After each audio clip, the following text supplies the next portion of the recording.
Hey, what's up, Cole? Just got your bass lesson here, and pretty much we just had kind of just soloing ideas and different licks. So I'm going to just play you some of those licks, and also kind of just talk about ways to utilize your solos and things like that, and just things that you can be working on, and just an improvisation in general. So first I'll just play some of the pentatonic licks that we're talking about over the blues scale. First one would be the simplest, which is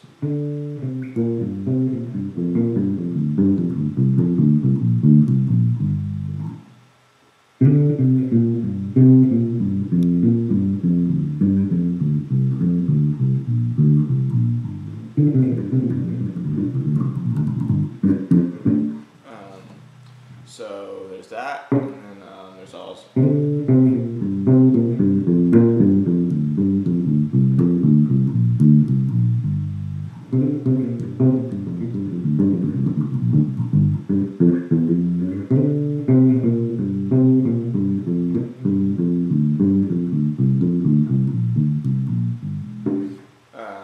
so there's that, and then there's a couple of other different licks. One was the kind of the chromatic from the third type thing, just an octave up. And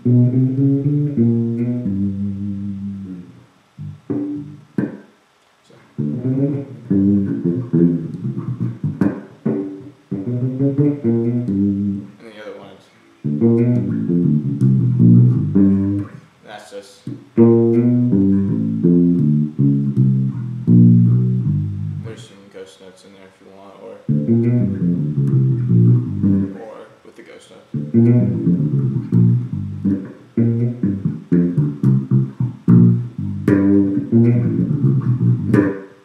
So there's that, and you can also combine the two,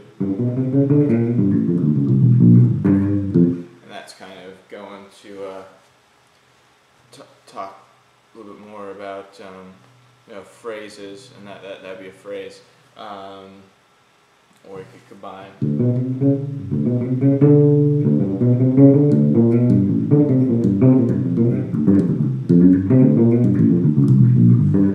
three of them. There's just a bunch of different things you can do, and you don't have to play those verbatim either. You could play it the other way.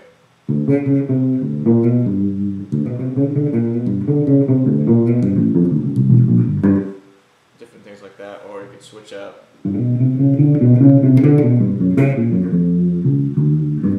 Throwing in some approach notes, things like that. We'll focus more on that later. But yeah, and then also kind of work on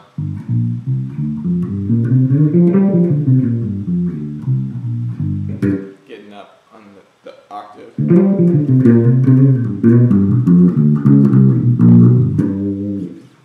Working on the two octaves, and eventually we'll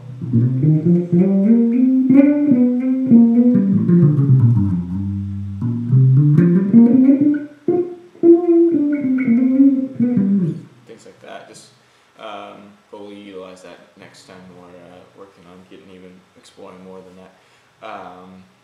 But yeah, just remember to one, you don't want to when you're changing up, you don't want to be on the 4 or whatever you are of whatever chord you're on. You don't want to be on the 4 of it. Usually, especially starting out, we want to be on the 1 unless you're transitioning. If you're like,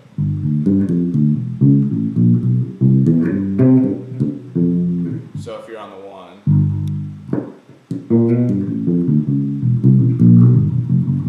like you would just use the 4 as a transition.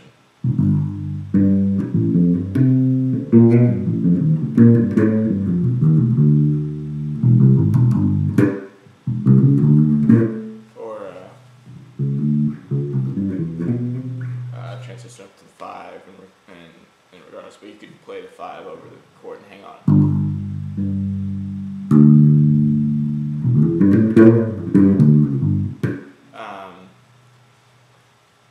also, as you know, you utilize your chops more, like we were saying, it's important not to pretty much not blow your load all at once. You want to really build it up, and there are some solos eventually, or that you do burn. I mean, if it calls for it, but lots of times it's really good to build it up. And those are the best solos, the ones that are more about taste and less about chops, or blending the two together. Because if it's all chops, it gets really boring after a while. But there's nothing wrong if it's all taste.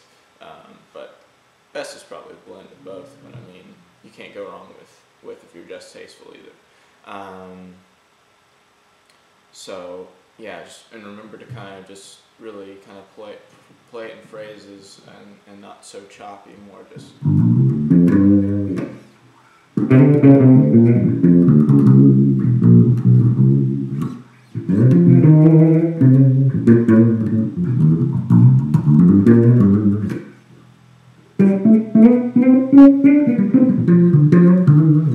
Things like that, and less.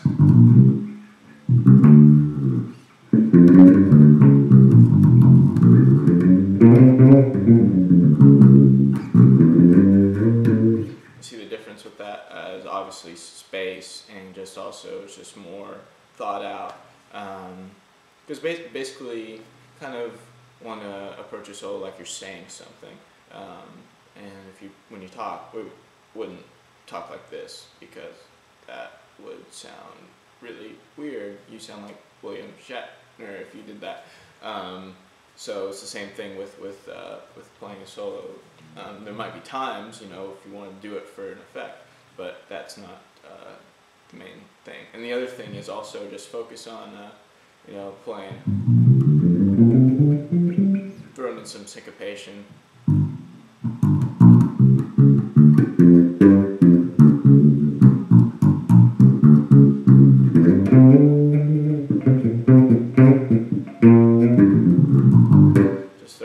Syncopation every now and then, playing on the upbeat as well as the down, and just different things like that.